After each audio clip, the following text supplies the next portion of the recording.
Praise the lord. యేసుక్రీస్తు దివ్యనామంలో ఉదయకాల సమయంలో వాక్యం వీక్షిస్తున్న మీ అందరికీ నా హృదయపూర్వక వందనాలు తెలియజేస్తున్నాను. ప్రియులారా, బాగున్నారా? దేవుడి ఉదయకాల సమయంలో ఒక అద్భుతమైనటువంటి వాగ్దానాన్ని నీకు జ్ఞాపకం చేసి నిన్ను ఆశీర్వదించాలని ఆశపడుతున్నాడు. మరి ఈ ఉదయకాల సమయంలో ఆ వాగ్దానాన్ని నువ్వు పొందుకోవడానికి సిద్ధమే కదూ? పరిశుద్ధ గ్రంథంలో నుండి ఆదికాండం 26వ అధ్యాయం 3వ వచనం. ఈ దేశమందు పరవాసివై ఉండుము, నేను నీకు తోడై ఉండి నిన్ను ఆశీర్వదించెదను. ఎంత అద్భుతమైనటువంటి వాగ్దానం! దేవుడు ఇస్సాకుతో మాట్లాడుతూ దేవుడు ఇస్సాకుకి వాగ్దానాన్ని ఇస్తున్నాడు. ఈ దేశమందు పరవాసివై ఉండుము, నేను నీకు తోడై ఉండి నిన్ను ఆశీర్వదించెదను. దేవుడు ఇస్సాకుకు తోడై ఉండి ఇస్సాకును దేవుడు బహుగా ఆశీర్వదించాడు. ఇస్సాకుకు దేవుడు 100 ఫలాన్ని కూడా ఇచ్చాడని పరిశుద్ధ గ్రంథంలో మనము చదువుతున్నాం. అయితే దేవుడు ఇస్సాకుతో అంటున్నాడు, నీకు తోడై ఉండి నిన్ను ఆశీర్వదించెదను. వాస్తవానికి దేవుడు ఆయన మాట ఇచ్చినట్లుగా ఆయన ఇస్సాకుకు తోడై ఉన్నాడు. ఆయన ఇస్సాకును కూడా ఆశీర్వదించాడు.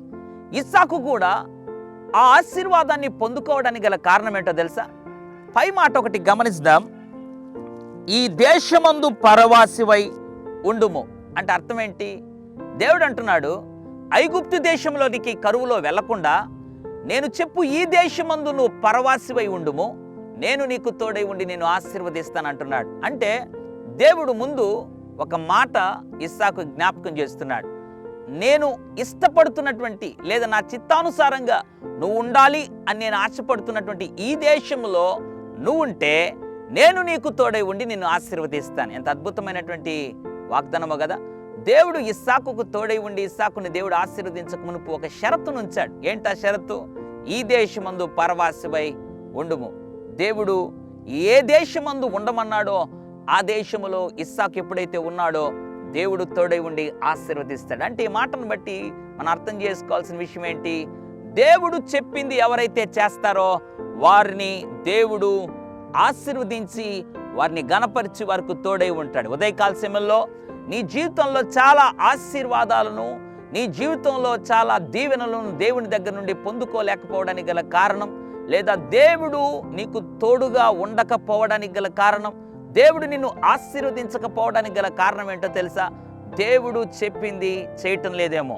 ఆలోచించే బహుశా ఉదయకాల సమయంలో దేవుడు కోరిన జీవితం జీవిస్తున్నావా? దేవుడు ఆశపడిన బ్రతుకు జీవిస్తున్నావా? దేవునికి ఇష్టానుసారమైనటువంటి జీవితాన్ని జీవించాలన్నటువంటి తపన కలిగి సాగిపోతున్నావా? బహుశా ఆ జీవితం నీకు లేనట్లయితే ఉదయకాల సమయంలో తీర్మానం చేసుకో. దేవుడు ఆశపడినట్లుగా ఇస్సాకు దేవుడు ఏ దేశమందు ఉండమన్నాడో ఆ దేశంలో ఉండడానికి ఇష్టపడినప్పుడు దేవుడు కూడా తోడై ఉండి ఆశీర్వదించాడు. ఉదయకాల సమయంలో నువ్వు కూడా ఆశీర్వాదాలు దేవుని దగ్గర నుంచి పొందుకోవాలంటే నీ ఇష్టానుసారంగా జీవించకూడదు. దేవుడు ఏదైతే ఇష్టపడుతున్నాడో ఆ పనిని నువ్వు మొదట చేయగలిగితే దేవుడు తన వాగ్దానాన్ని బట్టి నీకు తోడై ఉండి నిన్ను ఆశీర్వదిస్తాడు. దేంట్లో ఆశీర్వదిస్తాడు? నీ చదువులో ఆశీర్వదిస్తాడు, నీ పనులు ఆశీర్వదిస్తాడు, నీ యొక్క బిజినెస్లో ఆశీర్వదిస్తాడు, నీ సేవలో ఆశీర్వదిస్తాడు. ఎప్పుడు దేవుడు చెప్పిన మాటకు నువ్వు లోబడితే. నీవు కూడా ఇస్సాకువలే దేవుని మాటకు లోబడు. దేవుడు తప్పకుండా నీకు తోడై ఉండి నిన్ను ఆశీర్వదించును గాక. పరిశుద్ధుడా, ప్రేమగల తండ్రి, నీకు వందనాలు. నేను నీకు తోడై ఉండి నిన్ను ఆశీర్వదిస్తానని ఇస్సాకుతో వాగ్దానం ఇచ్చిన దేవా, నీ ప్రియబిడ్డలు ప్రభువా, ఎవరైతే ఉదయకాల సమయంలో ఇక మీదట నీ మాటకు లోబడి జీవించాలని ఎవరైతే తీర్మానం చేసుకుంటున్నారో వారికి నీవు కూడా ప్రభువా తోడై ఉండి ఆశీర్వదిస్తానని ఉదయకాల సమయంలో మరొకసారి జ్ఞాపకం చేసినందుకు వందనాలు చెల్లిస్తూ అట్లు నీ ప్రియబిడ్డలందరికీ తోడై ఆశీర్వదించమని యేసు నామములో ప్రార్థిస్తున్నాను తండ్రి. Amen, amen. God bless you.